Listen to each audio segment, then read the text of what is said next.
भैरवी स्मारक महाविद्यालय वसंतनगर जिल्हा हिंगोली इथून मी प्राध्यापक नामदेव वैवार विद्यार्थी मित्र सर्वांचे हार्दिक स्वागत करतो. महाराष्ट्र सहकारी संस्था कायदा 1960 व नियमावली 1961 ची आहे. यामध्ये सभा कायदेशीर होण्यासाठी ज्या तरतुदी घेतलेल्या आहेत त्या तरतुदी आज आपण पाहणार आहोत. त्याला म्हणतात सहकारी संस्थेच्या सभांबाबतच्या कायदेशीर तरतुदी. तर पहिली तरतूद अशी आहे ती म्हणजे सभेची सूचना.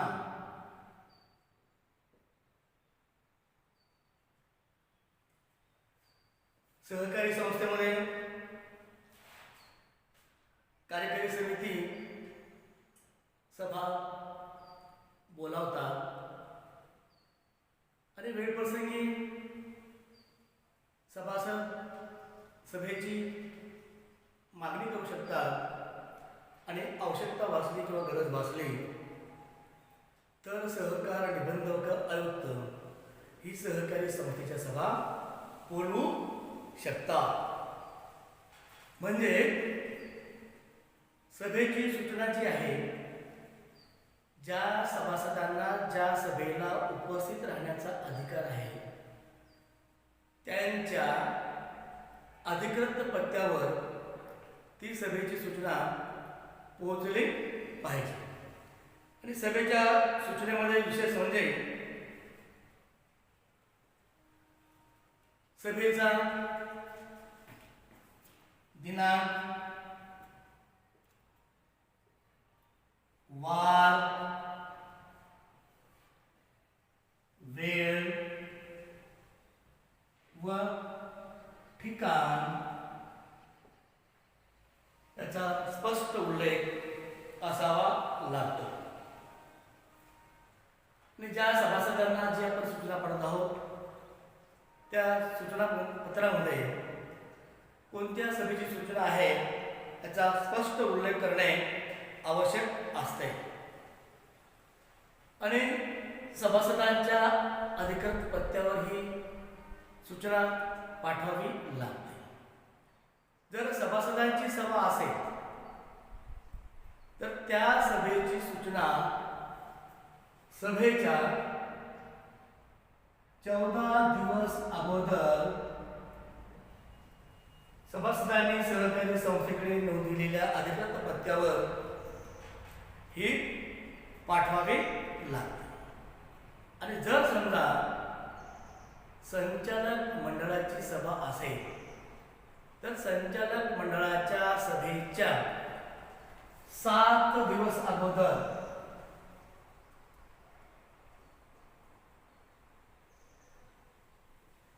ही सूचना पाठवून द्यावी लागते. आणि सहकारी संस्थेच्या उपविधीमध्ये याची तरतूद केलेली असते. दुसरा मुद्दा म्हणजे सभेची कार्यक्रम पत्रिका.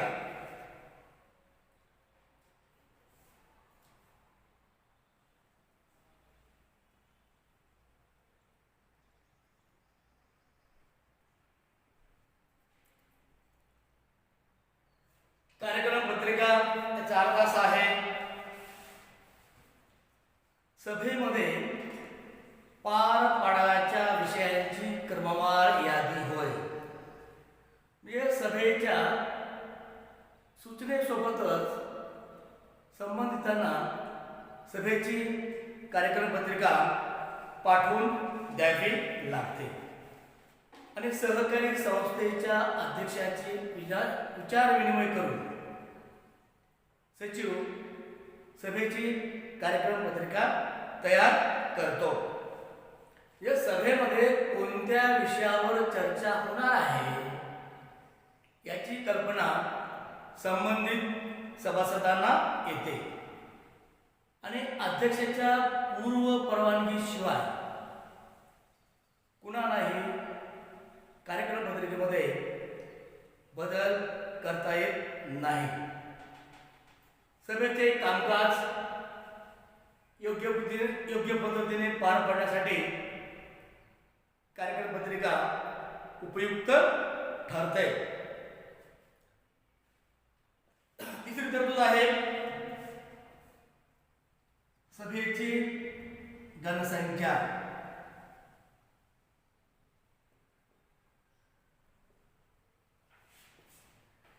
जनसंख्या याचा अर्थ असा आहे सभेचे कामकाज सुरू करण्यासाठी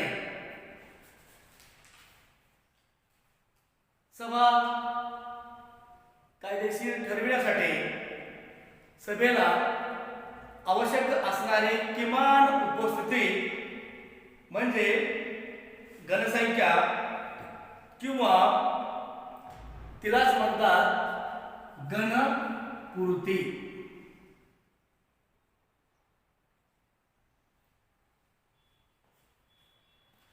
आणि या जनसंख्येची तरतूद सहकारी संस्थेच्या उपविधीमध्ये दिलेली असते. घनपूर्तीशिवाय सभा घेता येत नाही आणि घेतल्यास त्या सभेमध्ये घेतलेले निर्णय हे सभासद किंवा संस्थेवर बंधनकारक नसतात, कारण ती सभा वैध ठरत नाही, म्हणजेच ती सभा अवैध ठरते. सर्वसामान्यपणे सभासदाची जी वार्षिक सर्वसाधारण सभा असते, या वार्षिक सर्वसाधारण सभेसाठी सहकारी संस्थेच्या एकूण सभासदांच्या 1/5 किंवा 25 सभासदांची आवश्यकता असते. म्हणजे त्या दोन्हीपैकी जी संख्या कमी असेल ती संख्या घनसंख्या म्हणून ग्राह्य धरली जाते. त्याचबरोबर जर संचालक मंडळ किंवा कार्यकारी समिती यांची जर सभा घ्यायची असेल तर त्या सभेसाठी एकूण संचालकांच्या 1/3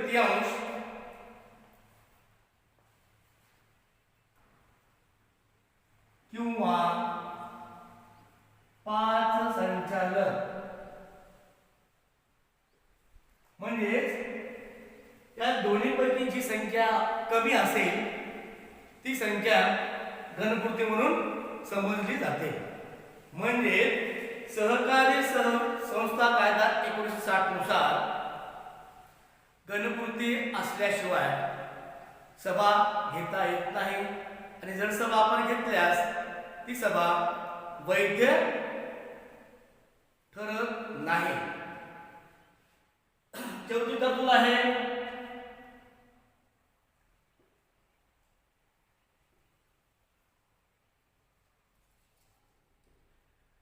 सभेचा अध्यक्ष.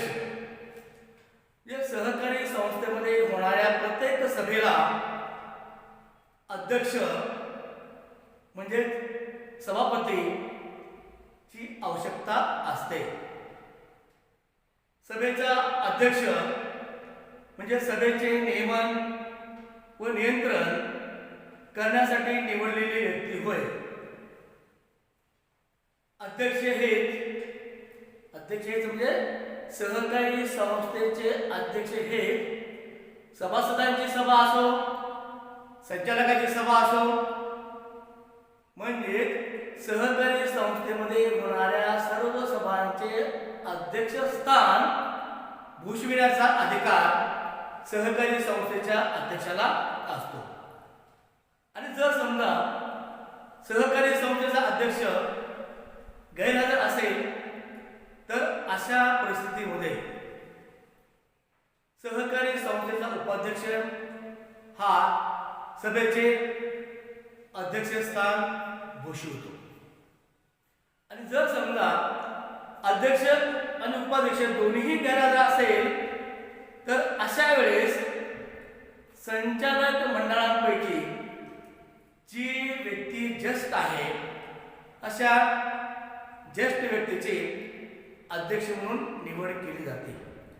म्हणजे थोडक्यात सभेला अध्यक्षाची आवश्यकता असते, त्याशिवाय सभा घेता येत नाही. सभा रीतसर नियमानुसार चालविण्यासाठी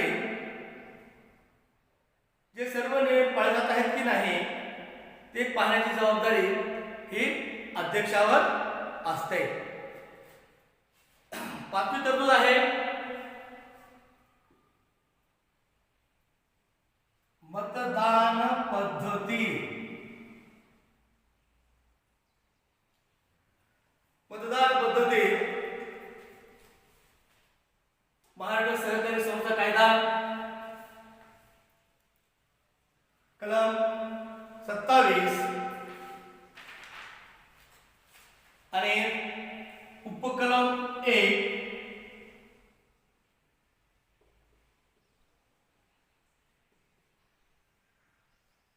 या कायद्यानुसार सभासदांनी किती रुपयाचे भाग खरेदी केले याचा विचार केला जात नाही. म्हणजे सहकारी संस्थेमधला कारभार हा लोकशाही पद्धतीने चालतो. म्हणून सहकारी संस्थेमध्ये प्रत्येक सभासदाला एकच मत करण्याचा अधिकार प्राप्त होतो. मतदान करण्याच्या 3 पद्धती आहेत.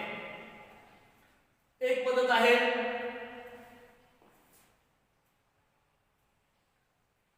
हात उंच करून. म्हणजे सभेमध्ये जेव्हा प्रस्ताव मांडला जातो ते प्रस्तावाच्या बाजूने किती लोकांची सहमती आहे त्यांना पहिल्यांदा हात वर करायला लावला जातो. त्यानंतर प्रस्तावाच्या विरोधामध्ये किती लोक आहेत त्यांना हात वर करायला लावला जातो.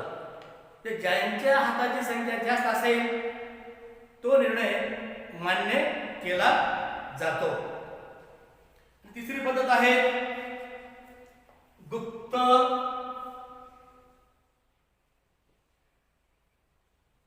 मतदान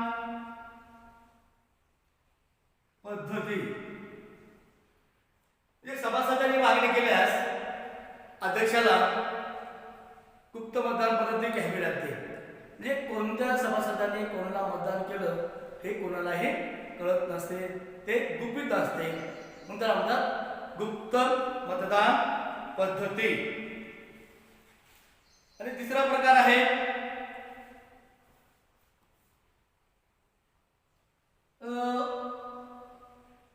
वाजवी आवाजी. म्हणजे सभेमध्ये उपस्थित असलेल्या लोकांना आवाजी मतदान करण्याची पद्धत सुद्धा आहे. ज्यांचा आवाज मोठा तो निर्णय मान्य केला जातो. अशा 3 प्रकारच्या पद्धती सहकारी संस्थेमध्ये मतदान करण्याच्या आहेत. आणि 6वा मुद्दा आहे सभा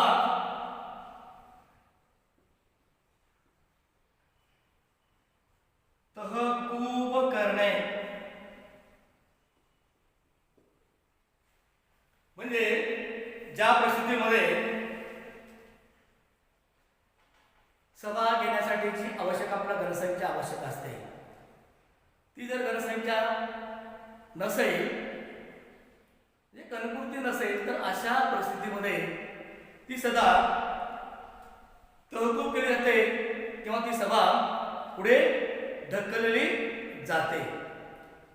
आणि त्यासाठी अर्धा तास किंवा 1 तास वेळ दिला जातो. त्यानंतर समजा आपण सभा सुरू केली असेल तर त्यावेळेस त्या सभेला घनसंख्येची आवश्यकता नसते. आणि जर समजा सभा पुढे ढकलायची असेल सभा जास्तीत जास्त 30 दिवस पुढे ढकलता येतो आणि 30 दिवसानंतर ती सभा घ्यावी लागते. म्हणजे सुरुवातीला जी आपण सभेसाठी कार्यक्रम ठरवले आहे त्याच कार्यक्रम पत्रिकेच्या क्रमानुसार या सभेमध्ये कामकाज चालवले जातात. म्हणजे गणपतीची वाट पाहण्यासाठी जी सभा थांबवली जाते त्याला सभा तहकूब करणे. आणि सभा पुढे ढकलायची असेल तर 1 महिन्यापर्यंत म्हणजे 30 दिवसापर्यंत सभा पुढे ढकलता येते. पुढचा मुद्दा आहे प्रस्ताव. प्रस्ताव म्हणजे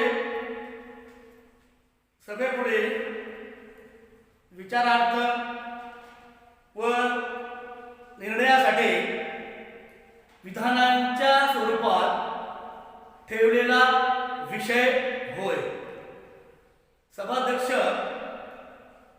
कार्यक्रम पत्रिकेतील क्रमांकानुसार विषय प्रस्ताव स्वरूपात सभेपुढे मांडतात किंवा ठेवतात. उपस्थित सभासद प्रस्तावावर पुरेशी चर्चा करून निर्णय घेत असतात. प्रस्ताव मंजूर झाल्यास त्याचे रूपांतर ठरावात होतो. प्रस्तावावर चर्चा करत असताना प्रस्तावामध्ये बदल करता येतो, प्रस्ताव मागे घेता येतो. पण एकदा प्रस्ताव मंजूर झाला की त्याचे रूपांतर ठरावात होते. ठराव हे सहकारी संस्थेवर बंधनकारक असतो. आणि सभेमध्ये जी व्यक्ती प्रस्ताव मांडते त्या प्रस्ताव मांडणाऱ्या व्यक्तीला सूचक म्हणतात. तर प्रस्ताव सुचवलेला आहे म्हणतात सूचक म्हणतात. आणि ज्यांना असा हा प्रस्ताव सुचवलेला आहे त्या प्रस्तावाला ज्याने अनुमोदन दिलेलं आहे त्याला म्हणतात अनुमोदक.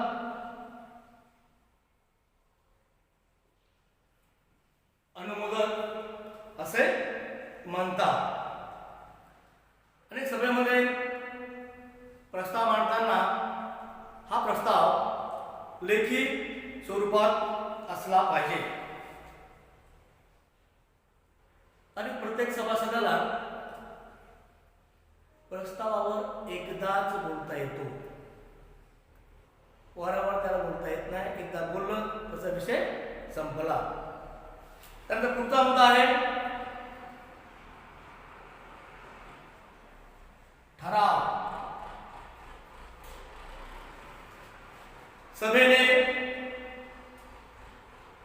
प्रस्तावावर चर्चा करून अंतिमरित्या मंजूर केलेला असतो त्याला म्हणतात ठराव. म्हणजे सभेने अंतिमरित्या मंजूर केलेला प्रस्ताव म्हणजे ठराव होय. ठराव हा प्रस्तावाचा शेवट असतो. ठराव मंजूर झाल्यानंतर सहकारी संस्थेच्या सभासदांवर आणि सहकारी संस्थेवर ठराव हा बंधनकारक असतो. ठरावावर चर्चा करता येत नाही. ठरावामध्ये बदल करता येत नाही. आणि सर्वसामान्यपणे ठराव हे 2 प्रकारचे असतात. एक असतो साधा ठराव. साधा ठराव म्हणजे सहकारी संस्थेला आवश्यकतेनुसार ते प्रस्ताव मांडले जातात व मंजूर केले जातात. त्याला म्हणतात साधा ठराव. आणि जेव्हा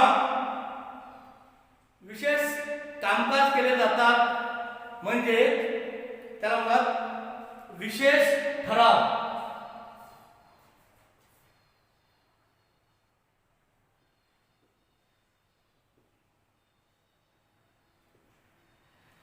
विशेष ठराव हे निबंधकाकडे मंजुरीसाठी पाठवावे लागतात आणि विशेष ठरावे निबंधकांनी विशेष ठरावाला मंजुरी दिली तरच तो वापरता येतो, अन्यथा वापरता येत नाही. कर्ज उभारणी असेल, संस्थेची उपयोगी दुरुस्ती असेल, असे जे महत्त्वाचे निर्णय घेतले जातात त्याला म्हणतात विशेष ठराव. पुढचा मुद्दा आहे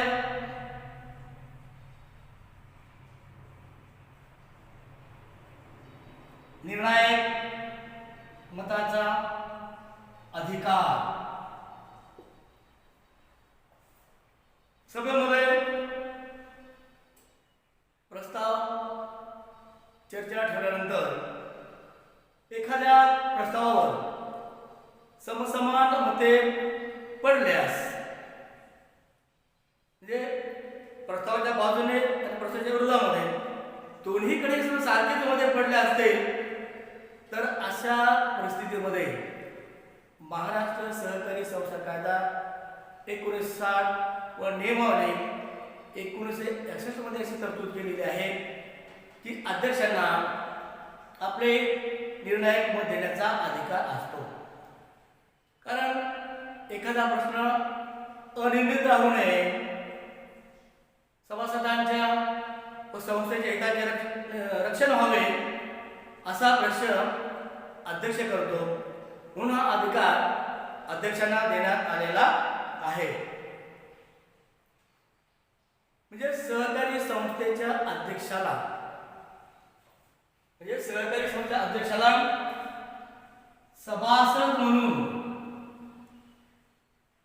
एक वेळेस मतदान करता येतो आणि अध्यक्ष म्हणजे निर्णायक मत म्हणून एक मतदान करता येतो. म्हणजे अध्यक्ष हा 2 वेळेस मतदान करतो. शेवटची तरतूद आहे सभेचे इतिवृत्त. सभेमध्ये झालेले कामकाज, सभेमध्ये मंजूर झालेले ठराव, घेण्यात आलेले निर्णय यांची अधिकृत लेखी नोंद म्हणजे सभेचे इतिवृत्त होय. याला सभा वृत्तांत असेही म्हणतात. इतिवृत्त हे सहकारी संस्थेमध्ये लेखी पुरावा असतो आणि सहकारी संस्थेमध्ये इतिवृत्त हे सभासदांच्या सभेचे इतिवृत्त पुस्तक वेगळं आणि संचालक मंडळाच्या सभेचे इतिवृत्त पुस्तक वेगळं. म्हणजे सहकारी संस्थेमध्ये इतिवृत्त पुस्तके 2 प्रकारची असतात आणि सहकारी संस्थेच्या सचिवाला सभासदांची सभा संपल्यानंतर 30 दिवसाच्या आत हे इतिवृत्त पुस्तक तयार करावं लागतं आणि ह्या इतिवृत्त पुस्तकावर अध्यक्ष आणि सचिव यांच्या सह्या असतात. आणि इतिवृत्त पुस्तकामध्ये ज्या लेखी नोंदी ठेवलेल्या आहेत हे सभासदांना पाहण्यासाठी खुली ठेवावी लागतात. धन्यवाद विद्यार्थी मित्रांनो, धन्यवाद.